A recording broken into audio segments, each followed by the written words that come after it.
a squirt can of gasoline, and 2 cans of refried beans.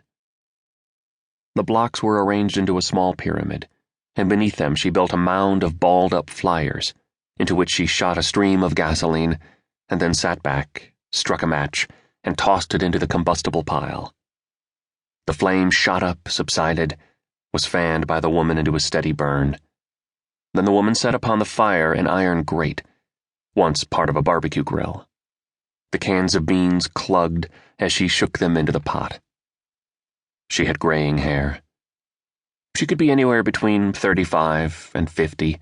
It was hard to tell because, like so many subprimes, she had stopped dyeing her hair. Her hands moved in a steady blur. There was an easy efficiency to her actions. She did not need to think about each step of preparing this meal. She flipped open a lock-blade jackknife and chopped onions, cilantro, and half a tomato she found in her pack. The beans came to a boil. She shook the narrow figure next to her awake, and then reached over him to rouse a slightly larger form. The sleepers resisted until she shoved them again, and then both sat up and rubbed their eyes. The larger of the two, a teenage girl, stretching. "I'm hungry," said the smaller, a boy. "We have any eggs?"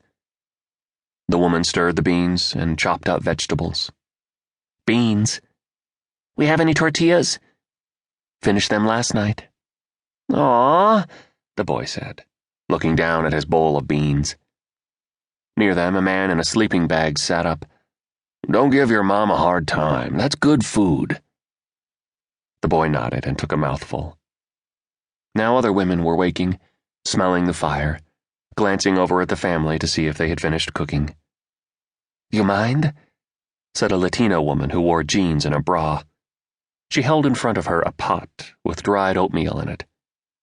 The first woman shrugged. "All yours, but do my family the courtesy of putting on a shirt." The Latino woman looked down at herself. "Oh my God, I'm sorry." The husband, drinking from a jug of water, watched the Latina as she walked back to her pack. The woman threw a stick at him. "You dog!"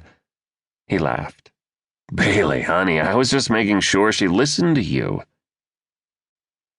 The whole encampment was rousing, mothers and fathers trying to figure out how to get their children fed, how to divide scarce water for drinking, cooking, and washing up, and then escorting the youngest to a pit dug behind a pylon so they could make their toilets.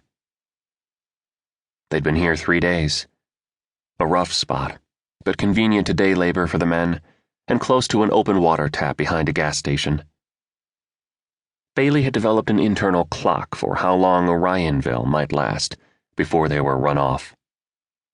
That first afternoon, they had set off from their riverside house, sleeping bags, clothes, and cookware piled into the rear cargo area, and atop the roof of the creaking, ball-tired Ford Flex. Duct-taped rear panel windows, and 6 dashboard service lights, pegged check. She had not known what they were riding into. Her husband, Jeb, said they should head east, get out of California and into Nevada, Colorado, Texas, states where there were rumors about suburbs with abandoned houses stretching to the horizon, and anti-immigration legislation had driven out the Latinos. "We can work picking fruit," he reasoned. "They still have to get the crop in." Bailey did not want to remove the kids from school, but what choice did they have? They were broke, had nowhere to live, and it was impossible to imagine a scenario in which they could make it in California. They had to go east. But first they needed a stake, so they headed into Los Angeles, to Mayweather, near Vernon, where every day 5,000 men stood in quiet rows beneath the Vernon gate towers, and marched forward according to orders broadcast from a loudspeaker. "Farmer John needs 24 to swab out rendering vats. Freezin' hot needs 60 to load the freezer."